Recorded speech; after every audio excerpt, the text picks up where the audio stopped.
Welcome back to Never Settle. Today I have a dear friend, Nathi Toro. She is a phenomenal chef. That's not the meat of the conversation or the vegan meat that we're talking about in today's convo, though. First, I want to welcome Nathi. Thank you so much. Thank you, Sarah, for having me. And it's such a pleasure to be talking about this particular subject for you and I. It's personal, so it's fun. Exactamente. Before we get into today's episode, I want to first give a thank you and shout out to Zencastr, our sponsor of today's show. Zencastr is the chosen platform that I'm hosting this podcast on, which has made it easy for me to host this podcast from anywhere in the world and takes a lot of the guesswork out of it. Stay tuned for more in today's episode. Estás en España ahora, ¿no? Exactamente. En España, en Madrid. Loving it. One of my favorite cities right now in Madrid. Well, thank you for chiming in. So the highlight and subject takes a little like insider. We're chatting as friends and support. We've been there for each other through some ups and downs and all arounds. And I remember there were some conversations where I'm literally on my bedroom floor, my back against the bed. I have tissues in one hand and I have Nathi in both ears. So we've been there. We have. Do we need to stay friends with the exes and the ghosts of the past? You know, we started this conversation. I said, whoa. We got to do this on a podcast because I know we're not the only ones. Absolutely. It is a very tough question. And I know we discussed it a bit. And to me, I want to say, a super solid no. However, I think there's like a gray area for me, at least, that have been able to stay friends or acquaintances with like maybe one or two out of my past relationships. And I've noticed there is a trend of the people that you cannot stay friends with, at least in my case. And it's been people that are what you mentioned the other day, and I wrote it down, that are not self-aware. It's like impossible to stay friends with, in my case. And I'm sure for you has been as well. And I think I'm not blaming one or the other because it's completely each one to their own reality and whatever they're going through. But for me, staying friends with somebody that is manipulative or has a bit of narcissistic tendencies, then it's a solid no. High conflict individuals, as we're suggested to describe in court. Right. Yeah, we've been there. We're both laughing through that one because we're like, we know what we can or cannot say because it could be used against you in the World Wide Web. The part that you mentioned, that there are gray areas, some we do, if they're healthy or not. To back this conversation up, we actually initially met because you knew my first ex-husband, Marco, which I'll give a shout out to because he is a wonderful human in soul. And I actually give a lot of credit to him in my book and everything. That's how we first met. And him and I have remained very good friends over the years, you know, not just because of Pepina the Puggle, but because there's a healthiness to that. And in those situations, I couldn't imagine not being friends with such a good person, you know, when there's a healthy severance. But on the flip side, like you said, if there is a high conflict individual or, you know, part of to unwrap that too, it's people who are blaming, who are, like you said, manipulative. And there's also a part to recognize there's two sides to every coin because there's also things that perhaps you and I know myself were doing to fuel that as well. You know, I'm like diehard, we can make this work. I'm going to persevere through. But at a certain point, it's like you become the thread that's holding things together at what cost, you know? At what cost? Absolutely. I agree. And yeah, as you said, I think some relationships are definitely healthier to stay. It's like friends, like any type of relationship, right? There's some friends that you keep for longer than others. And I think when you have shared that much level of intimacy with somebody and they take that against you for whatever reason, then that's when it becomes, whether it is out of fear, because again, not judging or blaming, but out of fear, people do crazy things. And when that becomes a pattern, and as you said, like trying to keep it all together and holding it, is it really necessary to stay friends and losing yourself in the process of staying connected to somebody that only really drains your energy? And it doesn't really add on to more than just like, I don't know, keeping you in that hamster wheel of that loop of like, okay, should I leave? Should I stay? Should I leave? Should I stay? So it's like, no, like it's a solid no for me. And I've learned the hard way. I mean, as you know, you never met my husband, my ex-husband, but yeah, no way, Jose. I'm staying friends with him. You mentioned Jose and J names, so I'll leave that part out of. I'm trying hard not to laugh. It's so inside jokes behind, but you can take it for what it is. You know, it's you bring up a good point too. It's not just romantic relationships. It is friendships. Yeah. It is business relationships. They are people that, you know, you have cross paths. It's family, you know, oftentimes it can be family that you need to sever ties with. And there's a bit of conditioning as well, because I'm all about, and I know you are as well, we take it back to ourselves and we're like, did I do something? You know, what did I do?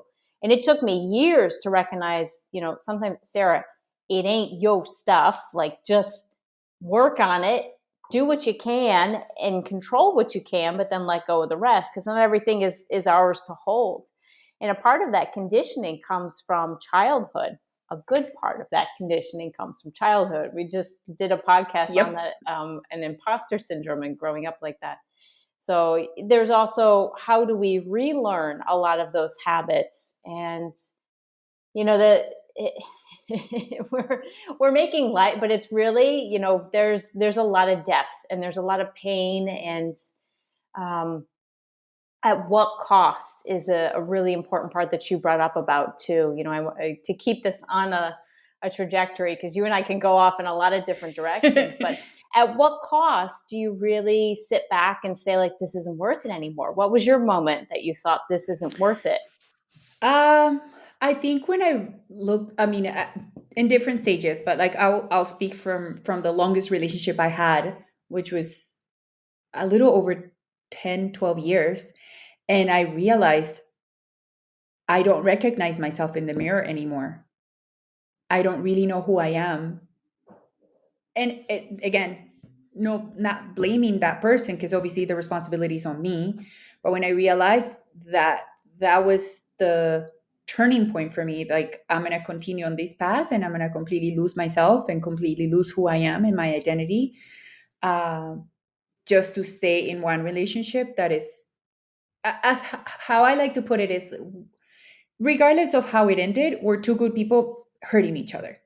So at the end of the day, is it really worth to continue hurting each other and hurting ourselves? You know, as we've spoken many times, like, obviously we're mirrors for people that are around us and the relationships that we have around us. But sometimes it's not just we are a mirror to them, but we also have to be a mirror for ourselves. And I think that to me was the point that I was like, oh my God, I need to stop. I need to, either this relationship takes like a 180 or I'm out. And those were the only two options. And since trying to navigate through trying to get to the 180 never really happened, it was like, well, I guess it's best to part ways and leave it at that. And that to me was the most empowering, scariest, bold movement I've ever done in my entire life. Let me take a little break here. You've noticed I've been doing a lot more podcasting lately. And it's not that I've had more time, it's that Zencastr has made it a lot easier to record high quality video, high quality audio. They even have post-production services right within their platform and software. It comes out a lot easier, faster, cleaner, so I can do what it is that I'm really good at, and that's connecting with you, the listener, and the audience who wants to chime in what it is to never settle.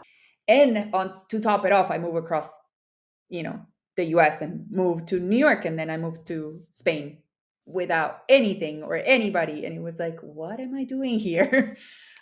So yeah, I think that was for me like the spark that it was like, okay, time to take ownership of my life and navigate this boat on my own and feel like everything that it's happening and how to work it for myself. There's you say something very honest as well, and that it's scary, but it's also exciting. I think were the words that you shared, and it's that mix of emotion that kind of causes, is this right? Is this not? But then when you start to, I don't know, and I'll speak for myself, it's when you start to veer more towards, this is the right path to boat my way out, as you shared, it's you almost have to set your mind in that direction of, this is what I'm doing, I'm going to move forward with it. Otherwise, I think you can talk yourself in either direction. And we did that for so long. We can rationalize. Our brain will rationalize in either way to make sense of. And that's where, to me, it became about, I got to close this loop, because this is exactly what the short film that I'm doing is based on. It's like, I think the intro is, you go around and around and around and around until it's like the existential carousel, until the only option is to get off, if only to save your own life. And at the end of the day, that's dramatic because I'm a writer and it's a short film, but it really is, because if you're just expending energy into an empty well, which is something that's not working, you end up drained, Was there a specific moment that stood out for you that you said, like, this is it, I'm done? I think there were a lot of I don't know, flags, I guess, that I just kind of like, brush under the rug and just kind of like let it be and settle it there for now, as a good Latino woman, and like, I'm supposed to be doing this, and you're supposed to be submissive, and you're supposed to do all these, like, I don't know, societal things in the society I grew up in. And to get out of that, it was like, it felt and it looked like impossible. It felt like, you said, like, I have to keep pouring myself forever and ever. And so one of the things that basically got me to move away from that was, we were having like little fights about silly things, and they kept progressing and giving us more distance between each other. So I don't know, there was a time that he got upset for X, Y, and Z, and then we didn't speak for 3 weeks. And it was like, we live in the same house and you're not speaking to me for 3 weeks out of like sneakers that I bought. Like, is this rational? And obviously there was a deeper wound that was never spoken of or dealt with, that by the time we tried to fix it, it was already too late, because I was already out. So yeah, little things like that, up to the point that it got to 3 months of not speaking. And I was like, I need to leave. This is not safe. This is not healthy. This is very toxic. But again, it was against everything I grew up and believed in. So I had to kind of figure a way to stay in it, until the point that I was like, I can't. So yeah, tough. The words that, sorry to not to cut you off, my love, but just to emphasize, you said, is this rational? And that's a big part of what we were sharing with these tendency-ish humans, high conflict. It's often not rational. 3 weeks over, I don't know the full story, but in a simplified manner, it's like 3 weeks to not speak because of anything aside from, you talk through, it's like communication is the biggest thing. It's like not stonewalling. Exactly. And not like living in the same house and passing each other and like, hi. Awkward, no? Nothing. And you're like, well, like, where do I hide? Like, thank goodness we live in Spain, because it's like, like apartments are very small. Tiny, yeah. Yes. But it's still like, it was, having to go through even like family events, and like, we are not speaking. We haven't spoken for a month. and we're going to this thing. Like, how uncomfortable does that feel? And like, you have to like kind of like pretend. And it's like, for at what cost am I pretending to be something that we're not? And yeah. And again, the full story was just like a lot of wounds and a lot of societal like baggage that we kept, and not to his fault or mine. We just kind of like, all right, we have to keep going in this direction because this is what we're supposed to be doing, to realize, like, at least for me, that's definitely not what I want. No way. No way. I'll segue this into exactly what I was going to share too, is this is not what I want. You know, I remember there was a point I was in Portugal and I went to the Portugal airport, and I looked at myself in the mirror and I said, I don't know what's happening, but I took a picture of myself and I said, I'm going to remember this moment forever.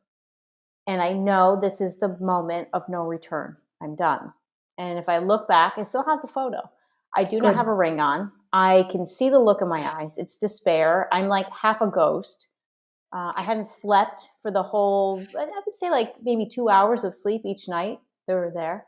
But there's those moments, you know, that will always be imprinted in me. I know what that feeling is. And then the last part that you were sharing of having to pretend, you know, joke, no joke. It's like I've been acting my whole life, give or take, in different manners. But where I really got a crash course in acting, it was like in the past couple of years, because you learn to pretend, you know, especially if you're on. I look back at some of the footage. I was doing that the other day, deleting things. And I'm like, I see the look in my face and I don't lie through my eyes. I can act, but I don't lie through my eyes. And I can tell there's moments where I'm like, what the heck are you saying? Because that's not the truth. It's like, oh, Sarah. Yeah. But it's so true, because you have to put on, you don't have to, but it's like we chose to put on a different persona than what was really going on in the inside. And it's hard to break away from that. Like you said, societal and cultural conditionings to, yeah, but you can figure it out. Every marriage has issues. Great.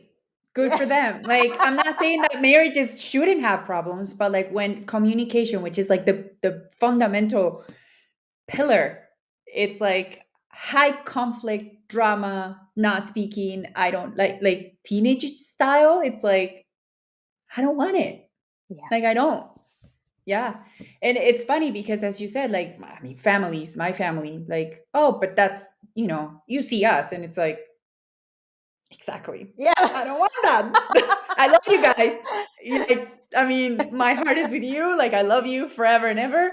And you're my family and I respect you. But that is a value that I don't want to continue carrying over into my life. And if I was to ever have children, like, I also don't want to have the same. And it's complicated with parents, at least in my case. I don't know how it was for you, but when I told them I was getting a divorce, they were like, my mom especially, like, but he's a good guy. And I'm like, I'm not saying he's not, Mom, but I am not happy. And I understand that his happiness doesn't depend on him, but what's happening, it's not making me happy. It's not allowing me to be happy.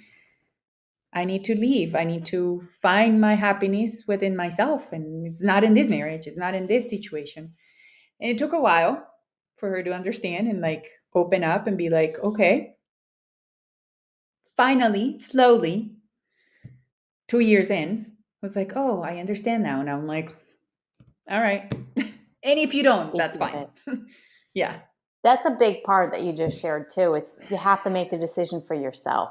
You know, you can't make decisions based on other people's expectations, because at the end of the day, you're empty, you're not happy, and you're just living somebody else's life. That's a big part of, you know, and again, we're laughing through this, but it's a journey. How long would you say that it's taken to come to this, you know, we're a constant work in progress, because we're still talking every day and like, can you believe, like, is there something I'm still not closing in this circle or loop? Because, oh boy, what just happened? Yeah.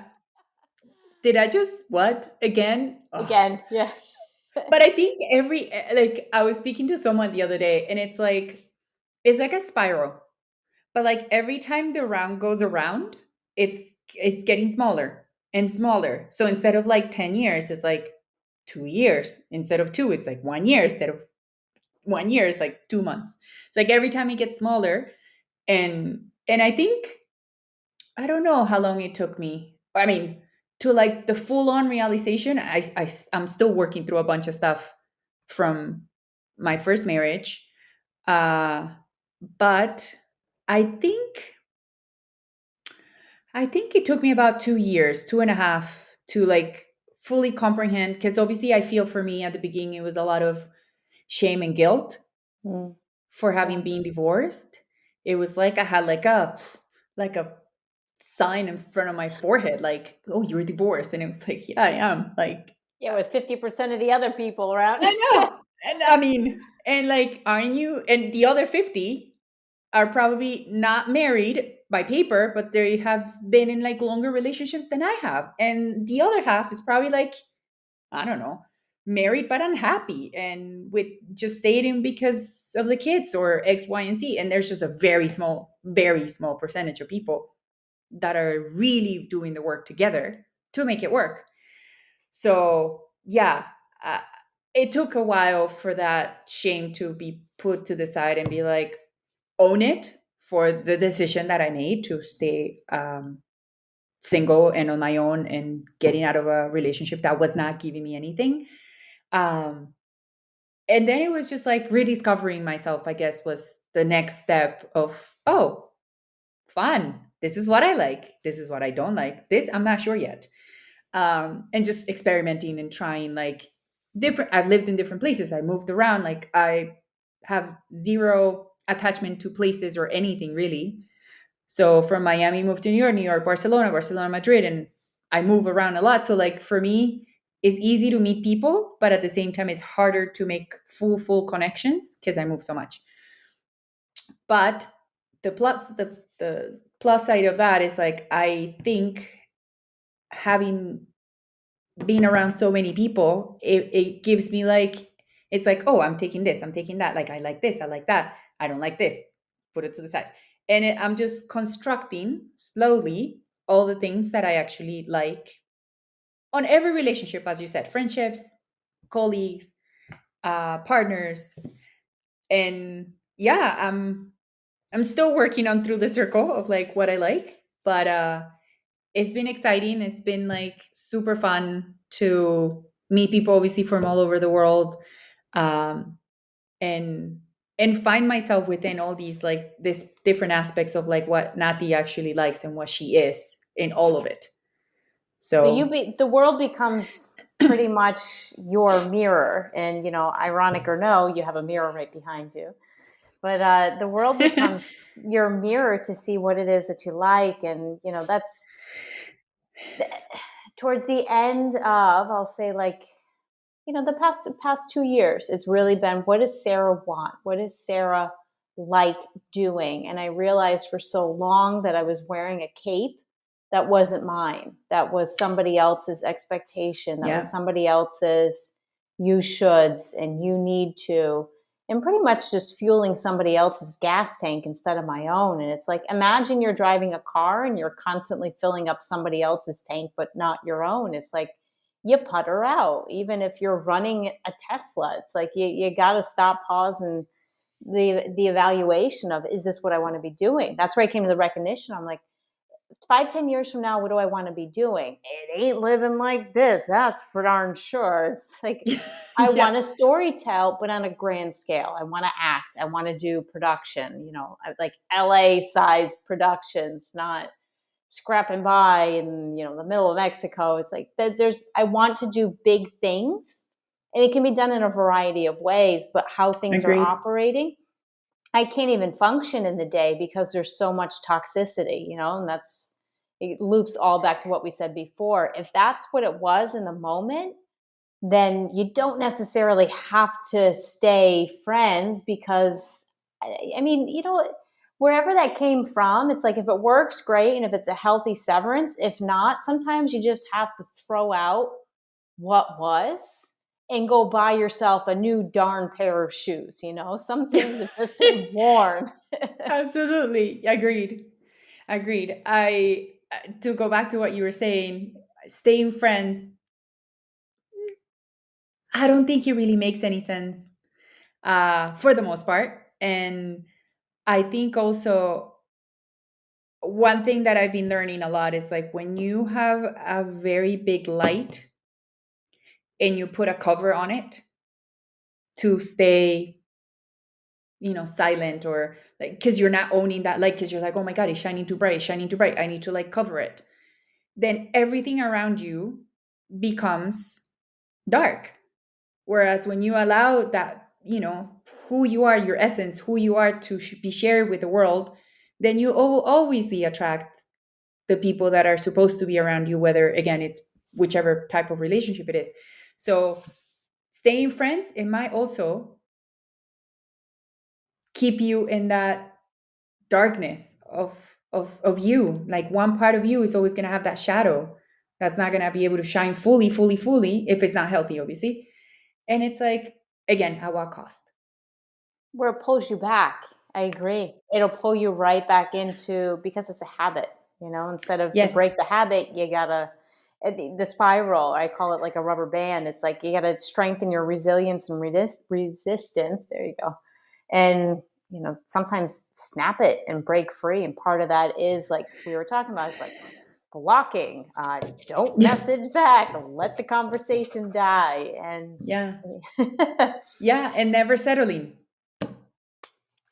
Name of the podcast, Exactly. We knew we could talk forever on this. I think we're going to get a lot of questions and comments in, so we can do a part 2. And then we're going to have Nathi back as well. Like I said, she's an incredible chef, and she's traveling around the world, inspired by the food around her, but she's also preparing and cooking food for others. She has e-courses, e-books. We'll link all of that. So I think that there's many more conversations to come. But for now, Nathi, thank you.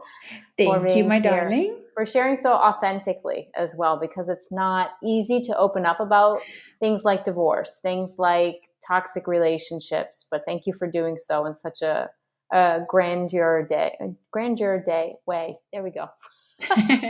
Coffee, Sarah. No, thank you. And I think, as you said, we share from the heart, and I think that's probably the best place to share. If it helps anybody, our story will help someone that's probably struggling through the same, or doesn't know what to do, or we don't know. We need to let the light continue shining with the capacity that we're given. So we're here. Yours does, absolutely, which is one of the biggest things that attracts me to you is your light. So thank you. Oh, thank you. Same to you. On that note of never settling in friendships, toxic relationships, and on this podcast, we'll pick it back up again soon. That wraps up today's episode of Never Settle. I want to thank you for tuning in, and again, a big thank you to Zencastr. If you'd like to try Zencastr and podcasting, you can use my code, which is linked below, for a 3-month discount on your service. See you again on another upcoming episode of Never Settle.